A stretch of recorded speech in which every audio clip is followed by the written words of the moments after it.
Hello everyone, सभी का welcome है। आप सभी को इंडिपेंडेंस डे की ढेरों शुभकामनाएं।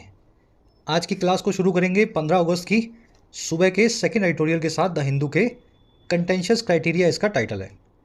देखिए, सरकार ने एक स्कीम निकाली है पीएम उषा, जिसमें अगर आपको हायर एजुकेशन चाहिए हो, आपको डॉक्टर बनना हो, साइंटिस्ट बनना हो, सीए बनना हो, तो सरकारी छात्रवृत्ति पे, सरकार के वजीफे पे आप इस स्कीम का फ़ायदा उठा के अपनी पढ़ाई कर सकते हैं। लेकिन इस स्कीम में कुछ इश्यूज़ हैं जिसकी वजह से स्टेट्स इसका विरोध कर रही हैं। इस आर्टिकल में आपको बताया गया है। शुरू करेंगे इस इन्फॉर्मेटिव आर्टिकल को अपने क्विज के साथ में। हर रोज़ की तरह कुछ क्वेश्चंस आपके सामने हैं। मन से चीज़ों को सीखना है और जो आप सीखेंगे इस क्विज पे अप्लाई करना है। At the end of the class सारे क्विज को हम सॉल्व करेंगे। 9 में से 9 मार्क्स हमें मिलने चाहिए। शुरू करें क्लास को। चलिए आइए कुछ नया सीखते हैं।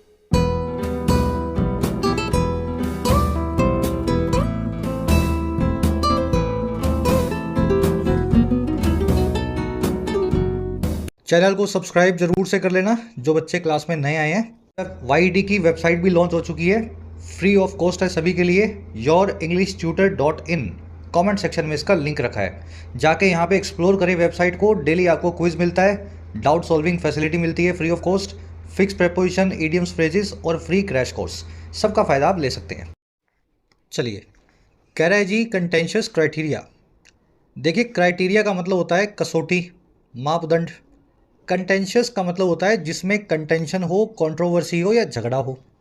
हर वो क्राइटेरिया कंटेंशियस है जिस कसौटी पे कुछ झगड़ा है। आप कह रहे हो कि इस कसौटी पे खड़ा उतरना है, लेकिन सामने वाला तैयार नहीं है। तो कह रहे हैं कुछ ऐसे क्राइटेरिया पीएम उषा स्कीम में सरकार ने रख दिए हैं जिन पे बड़ी कंट्रोवर्सी है और भारत के कई राज्य इन क्राइटेरिया को फुलफिल करने के लिए तैयार नहीं है। समझ गए? कंटेंशियस वर्ड का इस्तेमाल आप कहीं भी कर सकते हैं। आपकी कोई बात जिससे सामने वाला आपसे झगड़ा करे, उससे असहमत हो, वो बात कंटेंशियस या कंट्रोवर्शियल हो जाएगी। बात कर रहा है on PM Usha and cooperative federalism की। पीएम उषा स्कीम की बात हो रही है और कोऑपरेटिव फेडरलिज्म की बात हो रही है। अब ये क्या होता है, अजीब सा वर्ड। आप में से जो बच्चे पॉलिटी की पढ़ाई कर रहे हैं, सीएससी के लिए, पीसीएस के लिए, आप अच्छे से फेडरलिज्म को जानते होंगे। फेडरलिज्म का मतलब होता है संघवाद। इसका संघ से कुछ कनेक्शन नहीं है, आरएसएस से। संघवाद का मतलब है भारत जो एक राज्य है वो एक सेंटर और कई स्टेट से मिलकर के बना है। ठीक है, स्टेट्स और यूनियन टेरिटरीज बोल लो। अब स्टेट्स में अपना खुद का एक सिस्टम है और सेंटर का अपना खुद का एक सिस्टम है। स्टेट का अपना बजट है, सेंटर का अपना बजट है, लेकिन ये सब मिलकर के एक यूनिट बना करके बैठे हैं। कोई स्टेट ऐसा नहीं बोल सकती कि हम भारत से अलग हैं। सब स्टेट जो हैं सेंटर के पास में एक हब एंड स्पोक मॉडल के अंदर सेंटर से जुड़ी हुई हैं। इसी को अंग्रेजी में सोफिस्टिकेटेड लैंग्वेज में बोलते हैं कोऑपरेटिव फेडरलिज्म, जिसमें सेंटर स्टेट्स को गवर्न करेगा और स्टेट सेंटर से कोऑपरेशन दिखाएंगी। कह रहे ये स्कीम में ये कोऑपरेटिव फेडरलिज्म जो है थोड़ा सा कमज़ोर पड़ रहा है। सेंटर अपनी मनमानी करने की कोशिश कर रहा है। चलिए आगे बढ़ते हैं। इन वर्ड्स को सीखना पड़ेगा आपको, ये याद करने वाले वर्ड्स नहीं है। फील लेकर के इनको समझोगे ना, तभी इनको आप इस्तेमाल कर पाओगे। आगे कह रहा है the centre must revisit the PM Usha and take on board the dissenting states. कह रहा है सेंटर को रिविजिट करना पड़ेगा। अब ये रिविजिट वर्ड का मतलब क्या है? देखिए, विजिट का मतलब होता है कहीं पे विजिट करना, यानी कि जाना, और रिविजिट का मतलब है फिर से जाना। लेकिन यहाँ पे फिजिकली जाने की बात नहीं हो रही, यहाँ पे किसी चीज़ को फिर से गौर करने की बात हो रही है, रिव्यू करने की बात हो रही है, फिर से कंसीडर करने की बात हो रही है। कह रहे जी सेंटर को फिर से कंसीडरेशन करनी चाहिए, फिर से रिव्यू करना चाहिए, रिविजिट करना चाहिए पीएम उषा स्कीम की गाइडलाइंस को, और सेंटर को टेक करना चाहिए on board. Take on board करना यानी सबको अपने साथ में लेना। तो सेंटर को सबको साथ में लेना चाहिए, उन स्टेट्स को, उन राज्यों को जो डिसेंटिंग है, जो सेंटर से डिसेंट दिखा रही हैं, सेंटर से अपना डिसएग्रीमेंट दिखा रही हैं। डिसेंटिंग समझ गए ना, जो डिसएग्रीइंग हो, जो अपोजिंग हो। चलिए, सेंटेंस मेरे ख्याल से समझ में आ गया होगा आपको। सेंटर आपका सब्जेक्ट है। सेंटर का मतलब होता है भारत सरकार जो दिल्ली में बैठी है, और मस्ट रिविजिट इसकी वर्ब है पहली वाली। दूसरी वर्ब है must take. Centre must revisit and centre must take. Take on board करना, सबको अपने साथ में लेना। ऑन बोर्ड या ब्रिंग ऑन बोर्ड या टेक ऑन बोर्ड, ये फ्रेज होता है इंग्लिश में bring someone on a task. ये फ्रेज बना है जहाज से, यानी शिप से। आप किसी शिप में या प्लेन में जाते हैं तो आप ऑन बोर्ड हो जाते हैं। बोर्ड के ऊपर ही तो शिप बना हुआ है पूरा। शिप के ऊपर जो चल रहे हैं वो बोर्ड ही है ना। तो जब भी आप शिप के ऊपर आ जाएंगे या किसी प्लेन में आ जाएंगे तो आप सभी प्लेन सभी यात्रियों के साथ में या शिप में सभी पैसेंजर्स के साथ में यात्रा को सफ़र को शुरू करेंगे। तो वहीं से इस ईडियम को हमने बना रखा है ब्रिंग ऑन बोर्ड करना, सबको अपने साथ किसी सफ़र में ले लेना। अब देखो ये जो ऑन बोर्ड ईडियम है इसका अबव बोर्ड ईडियम से कोई कनेक्शन नहीं है डायरेक्ट। अबव बोर्ड का मीनिंग पता है कि नहीं पता? आना चाहिए जो बच्चे पुराने हैं सेशंस में। अबव बोर्ड का मतलब होता है ऑनेस्ट, फेयर एंड स्क्वायर। ठीक है, फेयर एंड स्क्वायर, बिल्कुल जो है निष्पक्ष हो, एकदम ईमानदार हो, वो होगा अबव बोर्ड, है ना। तो ये अलग फ्रेज है, इसको याद रखना। चलिए आगे बढ़ते हैं। वोकैब थोड़ी सी हैवी है आज की, पर ये अच्छा मौका है वोकैब को अच्छे से सीखने का। एक लाइक और एक शेयर क्लास को, सेशन को ज़रूर से दें। और उसी के साथ में जिन प्यारे प्यारे बच्चों को अपनी एग्ज़ाम्स की तैयारी को बूस्ट देने की ज़रूरत है, तो आप फ़ायदा ले सकते हैं YT के कोर्सेज़ का। YT आपकी अपनी ऐप है, कमेंट सेक्शन में इसका लिंक रखा है, इसको डाउनलोड करें। ऐप पे आपको 4 तरह के कोर्सेज़ मिलेंगे, राइटिंग का, UPSC का, SSC का और बैंकिंग का। राइटिंग कोर्स के अंदर आपको बेसिक से एडवांस्ड लिखना सिखाया गया है किसी भी एग्ज़ाम के लिए, किसी भी फॉर्मेट में। लगभग 80 घंटे का कोर्स है, इसका फ़ायदा आप ले सकते हैं। इसी तरीके से UPSC कोर्स जो अभी भी लॉन्च हुआ है, इसमें आपको UPSC में या स्टेट PSC एग्ज़ाम्स में इंग्लिश में माइग्रेट करवाया जाता है। किसी भी आप मीडियम से आ रहे हो, आप इंग्लिश में अपना आंसर राइटिंग, CSAT, डिस्क्रिप्टिव ऐसे, ग्रामर, वोकैब, ये सब चीज़ें सीख सकते हैं इस कोर्स की मदद से। अभी भी कोर्स लॉन्च हुआ है, इसमें पर्सनल मेंटोरशिप का भी फैसिलिटी है। विद पर्सनल मेंटोरशिप ये कोर्स है 4999 का, और विदाउट पर्सनल मेंटोरशिप ये है 1999 का। ऐप पे आपको SSC और बैंकिंग के कोर्स भी मिलेंगे। इस नंबर पे कांटेक्ट करके आप बात कर सकते हैं अगर किसी भी कोर्स से रिलेटेड आपकी कोई क्वेरी है तो। नंबर को नोट कर लें, ऐप को डाउनलोड करें। चलिए वोकैब शीट पे आएंगे आज के 15 अगस्त की। 5 वर्ड्स हैं अपने पास। मैंडेट से शुरू करेंगे। मैंडेट एक नाउन भी है और एक वर्ब भी है। नाउन फॉर्म में मैंडेट का मतलब होता है ऑर्डर या कमांड, और उस आदमी से ऑर्डर या कमांड जिससे आपको मिलनी चाहिए। ऐसा नहीं है आपके पड़ोसी ने आपको कुछ ऑर्डर दे दिया, मेरी गाड़ी साफ़ कर, ये मैंडेट नहीं है। जहाँ जॉब करते हो, आपके बॉस से जो ऑर्डर आया है वो आपका मैंडेट है। जिस आदमी से आपने वोट लेकर के कुर्सी हासिल की है, वो वोटर का जो ऑर्डर है या उसकी जो डिमांड है वो आपका मैंडेट है। तो जहाँ से आपको ऑर्डर आना चाहिए ना, वो ऑर्डर आपके लिए मैंडेट कहलाएगा। किसी का भी ऑर्डर जो है उसको मैंडेट आप नहीं बोल सकते। वर्ब फॉर्म में मैंडेट का मतलब होता है किसी चीज़ को ऑर्डर दे करके मैंडेटरी बनाना, यानी ज़रूरी बनाना। सरकार ने बोल दिया कि भाई सबको वैक्सीन लगवानी है, नहीं लगवाओगे तो ट्रेन में यात्रा नहीं करने दी जाएगी। तो ट्रेन में यात्रा करने के लिए सरकार ने मैंडेट कर दिया है वैक्सीनेशन। ऐसे इस फ्रेज को याद रखें। चलो बना के देखते हैं कुछ sentence. The RBI's primary mandate is to balance economic growth and inflation. RBI का सबसे पहला जो मैंडेट है, जो कमांड है या ऑर्डर है, वो है बैलेंस करना महंगाई और आर्थिक वृद्धि को, विकास को। महंगाई ज़्यादा हो जाए, ग्रोथ ज़्यादा हो जाए तो कुछ नहीं होगा। हमें ग्रोथ थोड़ी सी भले ही कम करनी है, लेकिन महंगाई को भी कम रखना है, बैलेंस करके चलाना है। ठीक है, तो ये मैंडेट यहाँ पे नाउन है, मैंडेट एक ऑर्डर की बात कर रहा है। अब दूसरा देखो, our constitution mandates that everyone is equal in the eyes of the law. हमारा कॉन्स्टिट्यूशन इस चीज़ को कमांड करता है, ऑर्डर देता है, मैंडेट करता है कि हर आदमी कानून की निगाह में इक्वल है, बराबर है। चलिए वर्ड आपने देख लिया। नेक्स्ट वर्ड अपना ईयर मार्क। इस वर्ड को मैंने वहाँ से बताया था जहाँ से बना है। ये वर्ड बनाए खेतों से या पशुओं से। देखिए सरकार की कोई स्कीम होती है ना, उसमें अगर आपको भैंस मिल जाए, गाय मिल जाए, सरकार देती है सच में गाय भैंस आपको, या सब्सिडी देती है गाय भैंस खरीदने के लिए, तो वो गाय भैंस जब भी सरकार देगी तो उसके कान में छेद करके एक बैच लगा देगी। वो बैच आपको उतारना नहीं है। जब तक वो गाय अपने पास रखोगे, सरकारी पैसे से ली हुई, सरकार कभी भी आकर के आपकी गाय को चेक कर सकती है आपने बेची तो नहीं, और वो कान में वो उसके समझ के ना बैच जो है हमेशा लगा रहना चाहिए। तो ये ईयर मार्क करना, वहीं से फ्रेज निकाला गया है, कान में किसी चीज़ को मार्क करना। ईयर मार्क का मतलब होता है किसी चीज़ को अलोकेट या असाइन कर देना स्पेशल पर्पज़ के लिए। उस भैंस के कान में या गाय के कान में ईयर में मार्क करके एक बैच लगाया गया है और नीचे आपका नाम लिखा गया है। आपके नाम वो भैंस कर दी गई है सरकारी पैसे पे, एलोकेट या असाइन कर दिया गया है उसको आपके नाम पे। वहाँ से इस फ्रेज को याद रखना। अब वैसे ही जैसे कोई काम है उसके लिए सरकार ने 500 करोड़ अलग से रख दिए, तो सरकार बोलेगी we have earmarked 500 crore rupees for this purpose. The government has earmarked 520 crore rupees for a possible third wave of the virus. Virus की तीसरी वेव के लिए 520 करोड़ सरकार ने एलोकेट करके साइड में रख दिए हैं। चलिए, इसको रिजर्व करना या अप्रोप्रिएट करना भी बोलते हैं। कहानी बतानी इसलिए ज़रूरी है क्योंकि ये वर्ड्स की इंटरेस्टिंग कहानी है, एक बार सीख लोगे हमेशा इनको यूज़ करते रहोगे। अगला वर्ड अपने पास सर्कमस्टेंस, इसका मतलब होता है सिचुएशन या हालात, बड़ा ही कॉमन सा वर्ड है। The island nation is going through extremely dangerous circumstances. ये जो आइलैंड नेशन है, टापू देश है, ये बहुत ही डेंजरस हालातों से गुजर रहा है।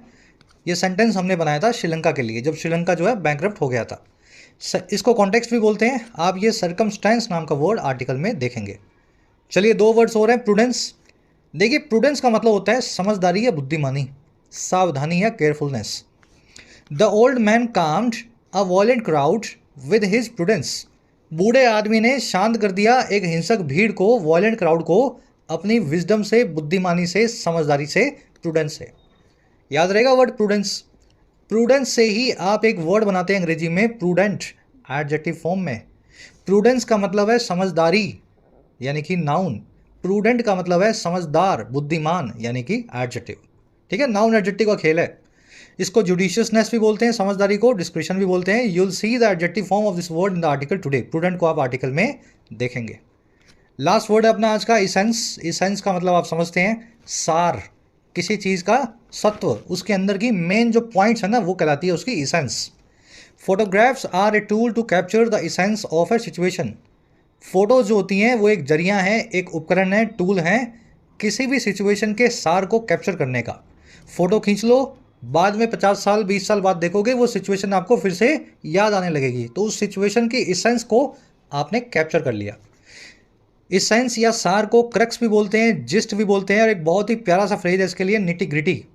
बुनियादी किसी चीज़ का सार, बुनियादी तथ्य है, निटी ग्रिटी, है ना। इस वर्ड को आप आर्टिकल में देखेंगे। निटी ग्रिटी तो मैंने आपसे आज के क्विज में पूछा है, याद रखना, इसेंस का सिनोनिम है। चलिए, अब आ जाओ आर्टिकल पे, एक समरी दें आपको किस बारे में लिखा गया है।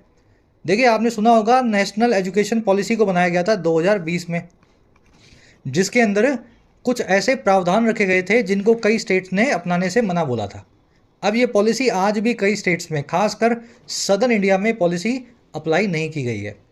और इस पॉलिसी को अप्लाई करवाने के लिए सरकार ने एक नया जरिया निकाला। सरकार ने एक नई स्कीम निकाल दी जिसका नाम रख दिया पीएम उषा। पूरा नाम है इसका पीएम, देख लेना यहाँ पे आएगा, पीएम यानी प्रधानमंत्री उच्चतर शिक्षा अभियान, जिसमें हायर एजुकेशन के लिए स्टेट्स को फंडिंग दी जाएगी। सरकारी कॉलेजेस में सेंटर से पैसा आएगा ताकि बच्चों की फीस कम हो सके। लेकिन इस उषा स्कीम के लिए सरकार ने एक शर्त रख दी, जो स्टेट नेशनल एजुकेशन पॉलिसी को मानेगी उसी को हम ये पैसा देंगे। हमारा आर्टिकल कह रहा है कि ये तो आपने ब्लैकमेलिंग वाला काम कर दिया है उन स्टेट्स के लिए जिनको आपके नेशनल एजुकेशन पॉलिसी नहीं माननी थी। अब उनको मजबूरन इस पॉलिसी को मान करके पीएम उषा से पैसा उठाना पड़ेगा। आपका ये काम बिल्कुल गलत है, कोऑपरेटिव फेडरलिज्म के बिल्कुल खिलाफ है। स्टेट्स को कभी भी सेंटर मजबूर नहीं कर सकता है किसी ऐसे काम के लिए जो स्टेट के जिम्मे सेंटर ने छोड़ा हुआ है। बस इसी चीज़ पे आर्टिकल लिखा हुआ है कि पीएम जो है उषा की गाइडलाइंस को रिविजिट करो और ये ब्लैकमेल करने वाला जो आपने रखा है प्रोविज़न, इसको वहाँ से निकालो। आज की टोन है सजेस्टिंग, सेंटर को सजेस्ट कर रहा है क्या करना चाहिए। अब आर्टिकल को शुरू करते हैं। कह रहा है जी, by mandating states and UTs या union territories to implement the national education policy और NEP 2020 and adopt contentious academic criteria in order to avail funds under the PM Usha scheme, जिसका पूरा नाम लंबा सा आपने देख लिया। कह रहे the ministry of education appears to have made the central scheme exclusivist। लंबा सेंटेंस है, बहुत आसान है। कह रहे जी ऐसा करके, बाय क्या करके भाई, मैंडेट करके। मैंडेट करना किसी चीज़ को, मैंडेटरी बनाना, ज़रूरी बनाना। कह रहा है जी ज़रूरी बना करके, ऑर्डर दे करके स्टेट्स और यूटीज़ को, राज्यों और केंद्र शासित प्रदेशों को। और क्या मैंडेट ये किया है कि आप जल्दी से जल्दी इम्प्लीमेंट करो, अमल में लाओ हमारी नेशनल एजुकेशन पॉलिसी 2020 को, और आप अडॉप्ट करो, अपनाओ उन सारे एकेडमिक क्राइटेरिया को, उन सारे एकेडमिक्स से यानी पढ़ाई से जुड़े हुए कसौटियों को, मापदंडों को जो कंटेंशियस हैं, जिन पे आपका बहुत सारा ऑपोजिशन है। कह रहे जी ज़रूरी करके इस चीज़ को कि आपको NEP अपनाना है। और क्यों अपनाना है भाई, NEP क्यों अपनाना पड़ेगा? इस काम को करने के लिए इन ऑर्डर टू, और वो काम है अवेल करना, फ़ायदा उठाना पैसे का, और जो पैसा आने वाला है PM उषा स्कीम के अंडर। कह रहा है ऐसा करके क्या हुआ, हमारी जो मिनिस्ट्री ऑफ एजुकेशन है, हमारा जो शिक्षा मंत्रालय है, वो दिखाई देता है, अपीयर होता है कि वो मेक कर चुका है इस सेंट्रल स्कीम को, पीएम उषा स्कीम को एक्सक्लूसिविस्ट या फिर एक्सक्लूजन को प्रमोट करने वाली कोई स्कीम। एक स्कीम होती है इंक्लूसिविस्ट, सभी लोग आओ, सबका अकाउंट खोलेंगे, जनधन अकाउंट खोलेंगे जन आधार योजना के अंतर्गत। एक स्कीम होती है एक्सक्लूसिविस्ट, आप आओ तो आप फ़ायदा ले लो, नहीं आओ तो मत आओ। तो इस सरकार ने पीएम उषा स्कीम को एक्सक्लूसिविस्ट बना दिया है। किसी स्टेट में स्कीम मिलेगी, किसी में नहीं मिलेगी, क्योंकि इसके पीछे सरकार ने सबसे बड़ा जो है प्रोविज़न ये रखा है कि हमारी पहले नेशनल एजुकेशन पॉलिसी को, छोटे बच्चों वाली पॉलिसी को आपको अपनाना पड़ेगा, तब बड़े बच्चों के लिए हम आपको पैसा देंगे। समझ में आ गई? चलो सेंटेंस की स्ट्रक्चर देख लेना। मिनिस्ट्री ऑफ एजुकेशन है, इसकी वर्ब है अपीयर्स, ये आपका सब्जेक्ट हो गया। सरकारी मिनिस्ट्री, आगे द लगा हुआ है, एम बड़ा है, ई बड़ा है, ओ छोटा है। प्रेपोजिशन को, कंजंक्शन को छोटा कर दो और बाकी सभी वर्ड्स के पहले लेटर को बड़ा कर दो। प्रॉपर नाउंस में ऐसा किया जाता है। एक्सक्लूसिविस्ट आपने देख लिया, इसका बिल्कुल उल्टा होता है इंक्लूसिविस्ट, जो सबको अपने दायरे में लेती हो, सबको शामिल करने वाली चीज़ हो। मैंडेट करना, किसी चीज़ को ज़रूरी बनाना। इन ऑर्डर टू का मतलब होता है इस काम को करने के लिए। इन ऑर्डर टू मतलब इस काम को करने के लिए। I study hard in order to crack this exam, मैं बहुत मेहनत करता हूँ पढ़ाई में इस एग्ज़ाम को क्रैक करने के लिए। तो in order to, in a bid to, so as to, with a view to, सबका मतलब बराबर है। लेकिन ध्यान ये देना है कि इन तीनों के बाद में वर्ब की बेस फॉर्म आएगी, लेकिन विद अ व्यू टू के बाद में वर्ब की आईएनजी फॉर्म आएगी। समझ पाए इस बात को? चारों का मतलब एक ही है, कुछ फ़र्क नहीं है, जो लगाना है लगा लो। लेकिन विद अ व्यू टू का इस्तेमाल अगर किया तो फिर वर्ब की बेस फॉर्म की जगह वर्ब की आईएनजी फॉर्म का इस्तेमाल करना पड़ेगा। हर दूसरे एग्जाम में एक क्वेश्चन इस कॉन्सेप्ट पे आपको मिलेगा, बिल्कुल इसको अच्छे से ध्यान रखना है। अगर यहाँ विद अ व्यू टू लिखा होता तो यहाँ अवेल की जगह पे अवेलिंग लिखना पड़ता। ठीक है, आज के क्विज में पूछा हुआ। आगे बढ़ते हैं, एक ग्रामर कॉन्सेप्ट हो रहा है लेकिन आगे आएगा वो, फिर से वहाँ पे देखेंगे। थोड़ा सा फ्लो बनाते हैं। Correct the guidelines for the scheme. अब देखो, याद रखो, ये जो आप देख रहे हो ना डैश, और ये देख रहे हो डैश, एक ही सेंटेंस में जब दो डैश आ जाए तो बीच वाला खा जाओ, उसको पढ़ो ही मत। ठीक है। Correct the guidelines for the scheme, guidelines for the scheme were released in June. Scheme की गाइडलाइंस को पैसिव वॉइस लगा करके वर रिलीज किया गया था जून में, पिछले 2 महीने पहले। समझ गए? अब बीच वाला देख लो, ये तामझाम क्या है। ये जो बीच में अल्लम बल्लम लिखा होता है ना, ये स्कीम, जो लास्ट वर्ड है डैश से पहले, उसके बारे में कुछ एडिशनल इन्फॉर्मेशन होती है, तो ये कंफ्यूज करती है आपको, इसको मत पढ़ा करो। अब ये सेंटेंस पढ़ने के बाद में ये अल्लम बल्लम को पढ़ लो। कह रहे जी, an improvised version of the RUSA 1 and RUSA 2, Rashtriya उच्चतर शिक्षा अभियान 1 और जो है Abhiyan 2, to ensure increased access, equity and excellence in state higher education system with central funding. कह रहे ये स्कीम कुछ और नहीं है, रूसा 1 और रूसा 2 का तीसरा वर्जन है, रूसा 3। ये एक अभियान पहले चला करता था, और ये इसलिए है कि इंश्योर करें, पक्का करें, सुनिश्चित करें और ज़्यादा बेहतर उपलब्धता को, एक्सेस को, बराबरी को और एक्सीलेंस को स्टेट हायर एजुकेशन सिस्टम में, स्टेट के हायर एजुकेशन के मशीनरी में, और ये सारा काम हो सके सेंट्रल की फंडिंग से, भारत सरकार के पैसों से। तो ये जो है ना, ये है स्कीम जो है, समझ गए ना? पीएम उषा स्कीम क्या है? रूसा 1 रूसा 2 का थर्ड फॉर्म है। चलो आगे बढ़ते हैं। सेंटेंस की स्ट्रक्चर आपने देख ली है, गाइडलाइन सब्जेक्ट है, वर रिलीज इसकी वर्ब है। एक एक सेंटेंस, एक एक वर्ड को ब्रेक करके इसीलिए बता रहा हूँ, 100% आप जो है अंडरस्टैंडिंग ले सकें। इसके लिए सुबह में आर्टिकल पढ़ के तैयार रखा करो। कह रहा है only 22 states and union territories have joined the PM Usha. कह रहा है महज 22 स्टेट्स और यूनियन टेरिटरीज ने ज्वाइन किया है पीएम उषा को। टोटल कितनी है? 36 है ना, स्टेट्स प्लस यूटीज। तो 36 में से 22 स्टेट और यूटी ने ही इसको एक्सेप्ट किया है। विच रिक्वायर्स अ MOU या memorandum of understanding to be signed between the state and the department of education. कह रहा है जिसके लिए ज़रूरत होती है एक MOU को साइन करने की, एक कॉन्ट्रैक्ट को साइन करने की, जो साइन किया जाता है राज्य के बीच में और डिपार्टमेंट ऑफ हायर एजुकेशन के बीच में, केंद्र सरकार के। तो 22 ने कर दिया और 14 का बाकी है साइन करना। लगभग 1/3 जो है उन्होंने, 1/3 भी नहीं, उससे भी ज़्यादा है ना, लगभग जो है 40% स्टेट्स और यूटीज़ ने इसको साइन नहीं किया है।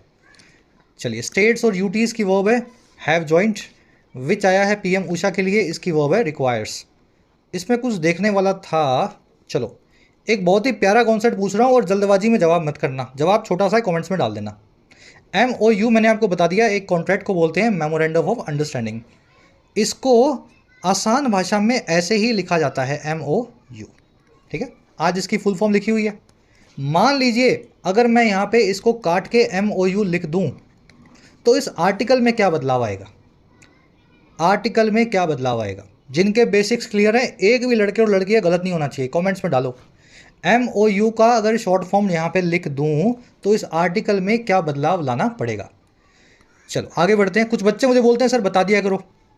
अरे ये बहुत बेसिक है, इसके बिना तो आप SSC बैंक का अगर सपना भी देख रहे हो ना, अपने डिफेंस रेलवे के एग्जाम को क्लियर करने का, तो आप सपना ही देख रहे हो। ये इतना बेसिक है कि हर बच्चे को आना चाहिए, और बेसिक्स की प्लेलिस्ट में आपको करवाया गया है। चैनल पे जाकर के प्लेलिस्ट को जाकर के रेफर करो। चलिए, कह रहे जी west Bengal, Tamil Nadu and Kerala are among the 14 states and UTs which have refuse to get on board. कह रहा है ये 3-4 स्टेट्स और UT हैं, WB, वेस्ट बंगाल, तमिलनाडु और केरला, ये तो स्टेट्स ही हैं। कह रहा है ये उन 14 स्टेट्स और UTs में से हैं जिन्होंने मना कर दिया है PM उषा स्कीम के लिए ऑन बोर्ड होने को, PM उषा स्कीम को अपनाने को। इन तीनों स्टेट्स की वर्ब है आर, विच आया है UTs और स्टेट्स के लिए, इनकी वर्ब है हैव रिफ्यूज्ड। क्योंकि UT और स्टेट्स जो हैं ये प्लूरल नाउन है, प्लूरल कंपाउंड नाउन है, इसलिए विच की वर्ब भी प्लूरल है, हैव लिखा गया। नहीं तो हैज़ लिख देते ना, कोई एक स्टेट होती तो हैज़ लिख देते। Gate on board, come on board, किसी के साथ में आना, कोऑपरेशन करना, किसी के साथ सफ़र को पूरा करना। तो इन्होंने मना बोल दिया भाई हमारे लिए कोई PM उषा फूषा मत लगाना। चलिए और आगे बढ़ते हैं। कह रहा है जी apart from embracing the NEP 2020 the memorandum of understanding includes inter alia commitment from states on adopting guidelines for these two things, the national credit framework and choice based credit system for 4-year undergraduate programme. कह रहा है जी ये तो है ही, इस चीज़ को छोड़ दो अपार्ट फ्रॉम, इसके साथ ही साथ, और किसके साथ? इम्ब्रेस करने के, गले लगाने के, अडॉप्ट करने के, अडेप्ट करने के, और किसको? NEP को। इम्ब्रेस करना यानी किसी चीज़ को अपना लेना। कह रहा है जी NEP 2020 को तो अपनाने की शर्त है ही। कह रहा है इसके साथ साथ और भी कुछ शर्त है।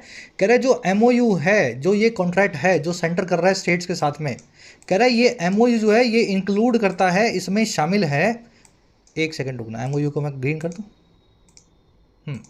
MOU में शामिल है दूसरी कई चीज़ों में इंटर आलिया मतलब दूसरी कई चीज़ें हैं, उनमें से ये चीज़ें हैं। और वो चीज़ है कमिटमेंट है स्टेट से, वादा है राज्यों का अडॉप्ट कर लेने का गाइडलाइंस को इस पूरी स्कीम के लिए, नेशनल क्रेडिट फ्रेमवर्क के लिए और choice based credit system for 4-year undergraduate programme के लिए। कह रहा है ये दोनों क्राइटेरिया भी स्टेट मानने को तैयार नहीं है। NEP तो तैयार ही नहीं है मानने को, दो और आप बनवाने को बैठे हो, ये भी मानने से मना कर रही है। मेमोरेंडम ऑफ अंडरस्टैंडिंग आप समझ गए हैं, इसकी वर्ब है इंक्लूड्स। इंटर आलिया का मतलब होता है जी अमंग अदर थिंग्स, बहुत सारी चीज़ें हैं, उनमें से सिर्फ 2 ही चीज़ें लिखी है तो हमने बोल दिया इंटर आलिया, है ना, इंटर आलिया एक एडवर्ब है। बड़े आगे, अब ये क्या होती हैं स्कीम्स, ये आगे आपको बता देगा, थोड़ा बहुत आइडिया दे देगा। कह रहा है जी without agreeing to these conditions states can not avail of a share in the funds.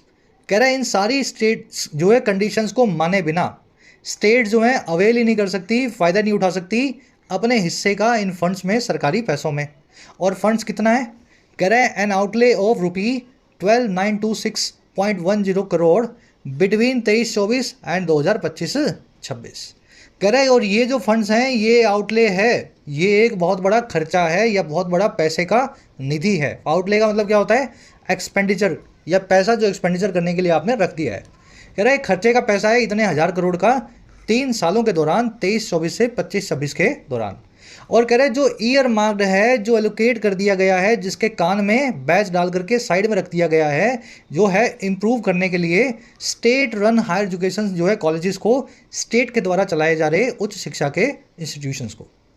लंबा सेंटेंस लेकिन बहुत आसानी से आपने पीस बाय पीस इसको पढ़ लिया। कंडीशंस माननी पड़ेंगी, ये सारी मानोगे तभी स्टेट्स को इस आउटले में से एक हिस्सा मिलेगा अगले 3 सालों में। जो स्टेट्स नहीं मान रही NEP को और इन सब चीज़ों को, उन स्टेट्स में हायर एजुकेशन के लिए भी सेंटर जो है पैसा देने को तैयार नहीं है। आउटले इतने 1000 करोड़ का है जो ईयर मार्क किया गया है। चलिए अब सेंटेंस की स्ट्रक्चर को देखेंगे। स्टेट्स की वर्ब है कैन नॉट अवेल। आउटले जो है एक पूरा नाउन इन ऑपोजिशनल फ्रेज है, फंड्स के लिए आया है, फंड्स के लिए एडिशनल इंफॉर्मेशन को दे रहा है। आप लिखते हो ना माई ब्रदर, फिर कोमा लिखते लगा के बोलते हो आ डॉक्टर लिव्स इन न्यूयॉर्क। तो माय ब्रदर और अ डॉक्टर दोनों एक ही बात है। अ डॉक्टर एक माय ब्रदर के लिए नाउन इन अपोजिशन है, वही काम यहाँ पे किया गया है। ये फंड्स जो हैं, जो आउटले है 12,926 करोड़ का, और इस साल से इस साल के बीच का, और इस आउटले के लिए आपने वर्ब की थर्ड फॉर्म पास्ट पार्टिसिपल का इस्तेमाल किया गया है। ये वही आउटले है जिसको हमने ईयर मार्क करके रखा हुआ है। ईयर मार्क का मीनिंग आपको बता चुके हैं, जैसे गाय भैंस के कान में छेद के बैज लगा करके उसको एलोकेट कर देते हैं। चलिए, मुश्किल लग रहा होगा थोड़ा, लेकिन ठीक है, सीख रहे हैं ना, अपने मुश्किल चीज़ों को आसान बना रहे हैं। अब आपसे एक सवाल कर लेते हैं। अवेल के बाद में इसने लगा दिया ऑफ, और ऊपर अवेल के बाद में इसने ऑफ का इस्तेमाल नहीं किया था। ठीक है, यहाँ देखो नहीं किया था। तो क्या बीमारी है ये? एक जगह ऑफ लगा रहा है, एक जगह नहीं लगा रहा। थोड़ा सोचो, फिर मैं आपको बताता हूँ। कह रहे जी, this despite the fact that 40% of funding has to be borne by the respective state governments. और कह रहा है ये सारी चीज़ तो है दिस, बावजूद इस बात के फैक्ट के कि लगभग 40% की जो फंडिंग है वो बोर्न की जाएगी, जिसको सहना जरूरी है, has to be borne respective state governments के द्वारा, राज्य सरकारों के द्वारा। तो 40% पैसे तो राज्य सरकार देगी ही, 60% में ये 12,926 करोड़ जो है सेंटर से आएंगे। चलिए, 40% की वर्ब है हैज़, परसेंटेज के बाद में जो भी वर्ब आएगी वो परसेंटेज की खुद की वर्ब नहीं होती, ऑफ के बाद में जो नाउन रखा गया है उसकी वर्ब होती है। अगर यहाँ पे फंडिंग की जगह पे कोई प्लूरल नाउन लिखा होता तो फिर वर्ब हैज़ की जगह पे हैव लगानी पड़ती। ठीक है, परसेंटेज, रेशो, पोर्शन, प्रोपोर्शन, इन चारों वर्ड्स और सिंबल्स को अपनी खुद की कभी भी वर्ब नहीं मिलती है। ये ऑफ के बाद में रखे हुए नाउन के हिसाब से अपनी वर्ब को चूज़ करते हैं, याद रखना इस बात को। चलो आ जाओ उस कॉन्सेप्ट पे, अवेल के बाद में कब ऑफ लगाना है। देखो, बड़ा आसान सा कॉन्सेप्ट है, और ये 3-4 किताबों में पढ़ोगे ना तब समझ में आएगा। हर किताब में इतना कन्फ्यूजिंग दिया हुआ है, मेरे को समझ नहीं आता कन्फ्यूजन क्यों है। अवेल जो वर्ड है ना, इसका मतलब होता है बेनिफिट उठाना और बेनिफिट उठवाना। जब इसका मीनिंग हो बेनिफिट उठाना तो इसके बाद में ऑफ मत लगाओ, और जिस चीज़ का बेनिफिट उठा रहे हो उसको सीधे लिख दो। लेकिन जब इसका मीनिंग निकालना हो बेनिफिट उठवाना, तब इसके बाद में एक रिफ्लेक्सिव प्रोनाउन लगाओ और फिर ऑफ का इस्तेमाल करो, और साथ में उस चीज़ को लिखो जिसका बेनिफिट उठा रहे हो। For example, the poor can avail of the free ration scheme. The poor यानी सभी गरीब लोग, द प्लस में एडजेक्टिव, कॉमन प्लूरल नाउन। सभी गरीब लोग, द पुअर जो हैं, फ़ायदा उठा सकते हैं फ्री राशन स्कीम का। सेंटेंस गलत है। कैसे गलत है भाई? ऑफ कैसे लगाया आपने? अगर पुअर को बेनिफिट उठाना है, पुअर को बेनिफिट उठाना है तो अवेल द राशन स्कीम लिख दो ना भाई। बेनिफिट उठा सकते हैं लेकिन अवेल द राशन स्कीम। अगर ऑफ लगाना है तो फिर ये सेंटेंस ऐसा बनेगा, पुअर जो हैं अपने आप को राशन स्कीम का फ़ायदा उठवा सकते हैं। समझ में आई बात? और इसके लिए आपको ऑफ से पहले रिफ्लेक्सिव लगाना पड़ेगा। पुअर एक प्लूरल नाउन है, और प्लूरल नाउन के लिए रिफ्लेक्सिव होगा, क्या होगा? Them selves. बस इतनी सी बात। अगर पुअर की जगह पे यहाँ पे कोई लड़की होती, लड़की का नाम होता मनीषा, लड़की का नाम होता मनीषा, तो मैं क्या लिख देता इसकी जगह पे? Manisha can avail her self. अगर यहाँ पे राज होता या रोहित होता तो रोहित कैन अवेल हिमसेल्फ। अगर यहाँ पे आई होता, आए तो आई की जगह आ जाता माई सेल्फ। वी होता तो आवर सेल्फ्स, दे होता तो देम सेल्फ्स, इट होता तो इट सेल्फ। रिफ्लेक्सिव प्रोनाउन को सेंटेंस के सब्जेक्ट के हिसाब से बीच में चिपका देना है, अगर ऑफ को आपको लगाना है तो। नहीं लगाना तो फिर सीधे निकाल दो, इन दोनों को निकाल दो, सीधे अवेल लिख दो और उसका ऑब्जेक्ट लग दो। बहुत ही समझ गए ना, प्यार से और लॉजिक से कॉन्सेप्ट आपने सीख लिया है। यहाँ पे इसने नहीं लगाया, कोई दिक्कत नहीं है, अवेल फंड्स लिख दिया, फंड्स का फायदा उठाना है। लेकिन यहाँ पे ऑफ से पहले रिफ्लेक्सिव लगाना पड़ता, states can not avail themselves of a share in the funds. तो ये गलती है यहाँ पे। चलो आगे बढ़ते हैं। आगे कह रहे हैं जी, over the past several years a few states have strongly opposed NEP 2020 both at the draft and implementation stages। कह रहे पिछले कई सालों के दौरान में कुछ एक स्टेट्स ने स्ट्रांगली अपोज किया है, बहुत मजबूती से विरोध किया है नेशनल एजुकेशन पॉलिसी 2020 का, दोनों ही स्टेजेस पे, ड्राफ्ट स्टेज पे भी और इम्प्लीमेंटेशन स्टेज पे भी। जब एनईपी को बनाया जा रहा था तब भी विरोध कर रहे थे, और जब एनईपी को लागू किया गया भारत सरकार ने तब भी उन्होंने विरोध किया है। स्टेट्स आपका सब्जेक्ट है, हैव अपोज्ड इसकी वर्ब है। अपोज एक ऐसी वर्ब है जो अपने बाद में कोई ऑब्जेक्ट नहीं लेती है। अपोज्ड टू ऐसा कभी मत लिखना, एडजेक्टिव फॉर्म में अपोज अपने बाद में टू लेता है, वर्ब फॉर्म में, मेन वर्ब फॉर्म में टू नहीं लेता। कह रहे जी, some such as Tamil Nadu have initiated measures to draft their own education policy. कह रहे कुछ एक स्टेट्स तो इतना आगे बढ़ गई तमिलनाडु की जैसी, जिन्होंने शुरू कर दिया इन मेजर्स को, इन कदमों को, कि वो ड्राफ्ट करें, वो बनाएं अपनी खुद की स्टेट की एजुकेशन पॉलिसी। सेंटर की पसंद नहीं आ रही, सेंटर मान भी नहीं रहा, तो इस तमिलनाडु जैसी स्टेट्स ने क्या बोला, हम अपनी खुद बनाएंगे, अपने हिसाब से देख लेंगे। सम की वर्ब है हैव इनिशिएटेड, इनिशिएट करना, किसी चीज़ को शुरू करना। Their own, my own, our own. Own एक ऐसा एडजेक्टिव या नाउन है अंग्रेजी में जो अपने पहले एक रिफ्लेक्सिव लेगा। मेरी बात हो रही है तो माई ओन लिखना पड़ेगा। I commute to office in my own car, मैं ऑफिस आता जाता हूँ मेरी खुद की कार में, है ना, माई ओन। चलो याद रखना, ये कॉन्सेप्ट क्विज में पूछा हुआ है आपसे। माई, आवर जो भी लगाना है सब्जेक्ट के हिसाब से एक रिफ्लेक्सिव इसको देना पड़ेगा। आगे कह रहा है जी, there are demands to restore education to the state list from the concurrent list where it was moved without debate during the Emergency. कह रहा है ऐसी भी डिमांड्स है कुछ स्टेट से कि आप बहाल करो, रिस्टोर करो एजुकेशन को राज्य सूची में, संविधान की स्टेट लिस्ट में। और कहाँ से? कंकरेंट लिस्ट से, यानी समवर्ती सूची से। कह रहे जहाँ पे एजुकेशन को डाल दिया गया था, शिक्षा को मूव कर दिया गया था बिना किसी बहस के पार्लियामेंट में, इमरजेंसी के दौरान, इंदिरा गांधी के आपातकाल के दौरान। तो पहले तो स्टेट का सब्जेक्ट था जो है एजुकेशन, इंदिरा गांधी जी ने अपने आपातकाल के दौरान इसको राज्य सूची में डाल दिया होगा, कंकरेंट लिस्ट में डाल दिया होगा, समवर्ती में। तो ऐसी भी डिमांड आ रही है कि वापस स्टेट में डाल दो, स्टेट ही देखेगा एजुकेशन का क्या किया जाए। डिमांड्स की वर्ब है आर, इट की वर्ब है was moved. State list, centre list, concurrent list, ये जो लोग पॉलिटी पढ़ते हैं वो अच्छे से जानते होंगे, बेसिक जो है पॉलिटी के कॉन्सेप्ट्स हैं।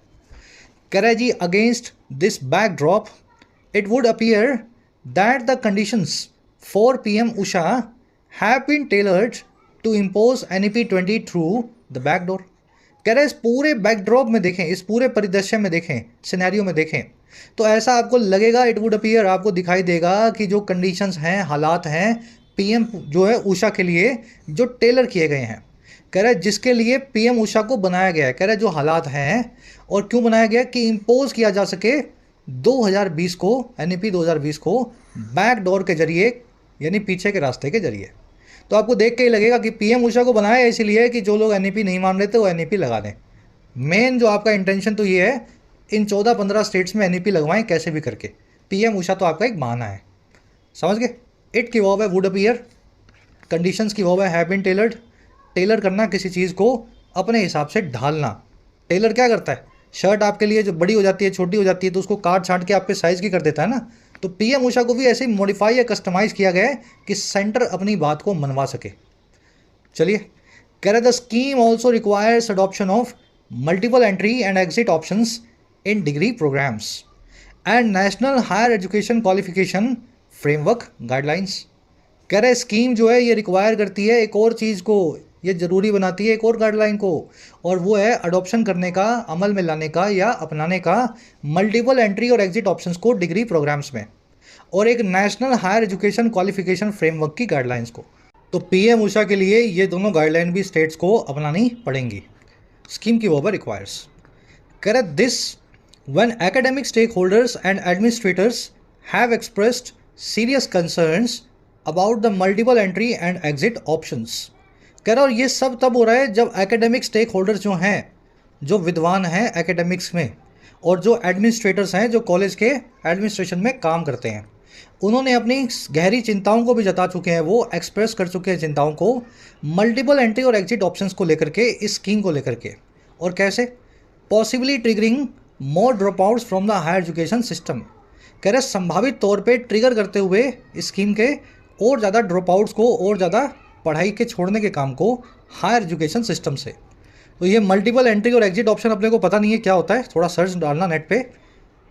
शिक्षा के विद्वान जो हैं और कॉलेज के जो प्रशासन के लोग हैं वो ये कह रहे हैं कि ये स्कीम जैसे ही आएगी लोग हायर एजुकेशन से बीच में ड्रॉप कर देंगे, अपनी CA की, डॉक्टरी की पढ़ाई को पूरा नहीं करेंगे। एडमिनिस्ट्रेटर्स और स्टेक होल्डर्स की वर्ब है हैव एक्सप्रेस्ड, ट्रिगर करना, किसी चीज़ को इंसाइट या प्रोवोक करना। सिंपल सेंटेंसेज है इसलिए रिपीट नहीं कर रहा हूँ। कह रहा है the emphasis on a 4-year undergraduate program has also evoked concerns as to whether socially and economically backward students can afford the money and the time to pursue an extra year in college to acquire a degree। कह रहा है अभी degree है 3 सालों की, लेकिन आप बोल रहे हो कि 4 साल वाली डिग्री के प्रोग्राम को भी लेना पड़ेगा। कह रहा है ये जो एम्फोसिस आप दे रहे हो, जोर दे रहे हो 4 ईयर अंडर ग्रेजुएट प्रोग्राम पे, कह रहा है इसने भी वो कर दिया है, भड़का दिया है कंसर्न्स को, चिंताओं को। और किस बारे में?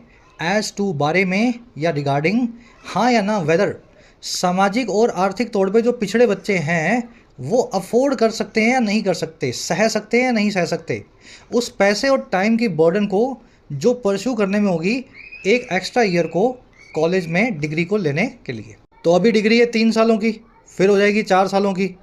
तो ये भी परेशानी है ना, जो गरीब बच्चा है या जो बैकवर्ड क्लास से आता है, क्या उसके पास 1 साल और इतना पैसा और है 1 साल और डिग्री के लिए बैठने का, इंतज़ार करने का? तो ये एम्फोसिस भी थोड़ा सा ट्रबलसम है। एम्फोसिस आप समझ गए हैं, जोर देना, इसकी वर्ब है हैज़ इवोक्ड, स्टूडेंट्स की वर्ब है कुड अफोर्ड, अफोर्ड करना, किसी चीज़ के बोझ को सहना। एज टू का मतलब है रिगार्डिंग, है ना, किसी चीज़ के बारे में।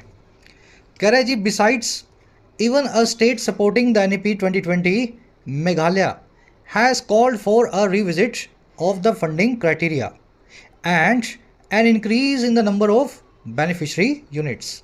और कह रहा है इसी के साथ साथ यहाँ पे एक ऐसी स्टेट भी आगे आई है जो सपोर्ट कर रही है NEP 2020 को, जिसका नाम है मेघालय। कह रहा है इसने भी डिमांड किया है, कॉल फॉर किया है कि आप फिर से पुनर्विचार करें, रिविजिट करें, रिकंसीडर करें फंडिंग के क्राइटेरिया को PM उषा में, और इंक्रीज़ कर दें नंबर ऑफ बेनिफिशरी यूनिट्स को। जितने कॉलेजेस को इसका फ़ायदा मिलेगा उस संख्या को भी मेघालय में बढ़ाएं। तो मेघालय जो NEP 2020 को सपोर्ट करता है वो भी PM उषा में कुछ ना कुछ अपना विरोध जता रहा है। और क्यों? Since it's state university is in the initial stage of being operational, क्योंकि इसकी जो स्टेट यूनिवर्सिटी है वो अभी शुरुआती स्टेज में है, इनिशियल स्टेज में है ऑपरेशनल होने के, कामकाज करने के। तो मेघालय बोलता है हमारे यहाँ कुछ दूसरे स्टेट यूनिवर्सिटी के अलावा दूसरे कॉलेजेस को भी ये फ़ायदा दो इस स्कीम का, क्योंकि हमारी स्टेट यूनिवर्सिटी तो छोटी सी है, इसमें ज़्यादा बच्चे नहीं बढ़ते। स्टेट की वर्ब है हैज़ कॉल्ड, यूनिवर्सिटी की वर्ब है इज। कह रहे जी under these circumstances it would be prudent for the ministry of education to negotiate better terms with dissenting states. कह रहा है इन सभी हालातों में अंडर दीज सर्कमस्टांसेस ये बड़ा प्रूडेंट होगा, बड़ा ही बुद्धिमानी या समझदारी भरा होगा मिनिस्ट्री ऑफ एजुकेशन के लिए, भारत सरकार के शिक्षा मंत्रालय के लिए, कि वो निगोशिएट करे, वो मोल भाव करके बनाए और अच्छी टर्म्स को और अच्छी कंडीशंस को उन स्टेट्स के साथ में, राज्यों के साथ में जो डिसेंटिंग हैं, जो ओपोज कर रहे हैं पूरी स्कीम को। और ये सारा काम कैसे करे? Respecting the essence of cooperative federalism, respect करते हुए, पूरी सम्मान देते हुए उस एसेंस या क्रक्स को, उस सार को जो है कोऑपरेटिव फेडरलिज्म का, स्टेट और सेंटर के रिस्पेक्ट भरे रिश्तों का, है ना, कोऑपरेशन वाले रिश्तों का। चलिए इट की वर्ब है वुड बी, प्रूडेंट मतलब बुद्धिमानी भरा या समझदारी भरा, एसेंस निटी-ग्रिटी, सार, क्रक्स, जिस्ट, है ना, किसी चीज़ के अंदर का इंपॉर्टेंट पॉइंट। सर्कमस्टेंसेस मतलब हालात, कंडीशन या कॉन्टेक्स्ट। चलिए आर्टिकल हो गया फिनिश, थोड़ा लंबा था आज का। जल्दी से आ जाओ अपने क्विज पे, सॉल्व करेंगे इसको। अच्छे लेवल के क्वेश्चंस हैं, कंसीडर करते हुए उन कंसर्न्स को, उन चिंताओं को जो पैसेज में आपके सामने रखे गए हैं। इनमें से कौन सा कोर्स है ना, कौन सा एक्शन जो है संभावित तौर पे उन सभी समस्याओं का समाधान लाएगा, इश्यूज़ को एड्रेस करेगा जो PM उषा के चारों ओर बने हुए हैं। बताओ इनमें से कौन सा होगा? अबेंडन कर दें NEP 2020 को, ख़त्म ही कर दें, ये एक समाधान होगा। NEP को ऑप्शनल बना दें PM उषा की गाइडलाइंस में स्टेट्स के लिए। सेंट्रल फंडिंग को 100% कर दें, बाकी सब कुछ वैसा का वैसा रहने दें। या फिर स्टेट्स को फोर्स करें, मजबूर कर दें कि वो NEP को अपनाएं ही अपनाएं, ताकि कंसिस्टेंसी बनी रहे पूरे भारत में। चारों में से किस ऑप्शन के तहत झगड़े सुलझेंगे, सेंटर और स्टेट्स का रिश्ता अच्छा बनेगा PM उषा के मामले में? हिंदी में बता दिया है, अब समझदार को इतना इशारा काफ़ी होता है। आंसर निकाल लो, फर्स्ट कमेंट में आंसर मैंने भी रख दिया इस वीडियो के नीचे, जाके चेक कर लेना, ठीक है। सेकंड में आपसे पूछा है जी 4 ईयर का जो अंडर ग्रेजुएट प्रोग्राम है, BA BSc BCom है, कह रहा है वो क्यों एक कॉज ऑफ कंसर्न है, चिंता का विषय है PM उषा के अंडर में। क्यों 4 साल की पढ़ाई जो है ख़राब है ग्रेजुएशन के लिए? देख लो 4 ऑप्शन आपको दिए हुए हैं, हिंदी बना लो, बहुत आसान से हैं, कुछ भी इसमें तंत्र मंत्र नहीं है ना, रॉकेट साइंस नहीं है। हिंदी बनाओ, आंसर को मैच करो मेरे वाले आंसर से, फर्स्ट कमेंट में मैंने आंसर डाल दिया है। थर्ड में इडियम पूछिए अबव बोर्ड, मेरे ख्याल से सभी को आती होगी। चौथे में आपसे वर्ड का मीनिंग पूछा है ईयर मार्क, तो 4 मीनिंग्स दिए हुए हैं, सही वाले को चूज़ करना है। 5वें में निटी ग्रिटी एक फ्रेज है, इसका मीनिंग पूछा है, लेकिन मीनिंग जो है मैंने बड़े फॉर्म में दिया है, वन वर्ड वाला आंसर की तरह आपको चूज़ करना है। निटी ग्रिटी अगर एक वन वर्ड मान लिया जाए तो इस वन वर्ड का क्या मीनिंग होगा, तो मीनिंग निकाल लेना। ठीक है, अच्छे लेवल का क्वेश्चन है ये, बिल्कुल ऐसा मेंस लेवल का क्वेश्चन बना के दिया है ये। 6वां 7वां 8वां 9वां में 4 एरर्स पड़ी हुई हैं, एक नहीं दो नहीं 4 एरर्स। अब ढूंढो। ठीक है, ढूंढो इसको, चारों एरर्स को ढूंढो। बताऊंगा नहीं कहाँ रखी हुई हैं, फिर बताऊंगा तो देखते ही आपको पकड़ में आ जाएंगे। एक बार देख लो मैं, 4 है ना, 1 2 3 3 और 4। ठीक है, 4 एरर्स इसमें रखी हुई हैं। फर्स्ट कमेंट में सब चीज़ें रखी हुई हैं, आंसर्स के अंदर से जाके मैच कर लो। आउट ऑफ 9 कितने मार्क्स मिले ज़रूर से बताना, चाहे 1 नंबर मिला हो बताया करो, पता तो लगे आपको 1 से 5 की और 7 की जर्नी कैसी होती है। रोज़ अपना जो है कंसिस्टेंसी के साथ में क्विज़ को मेंटेन करो। चलिए आगे बढ़ते हैं, नेक्स्ट क्लास में मिलेंगे। अंटिल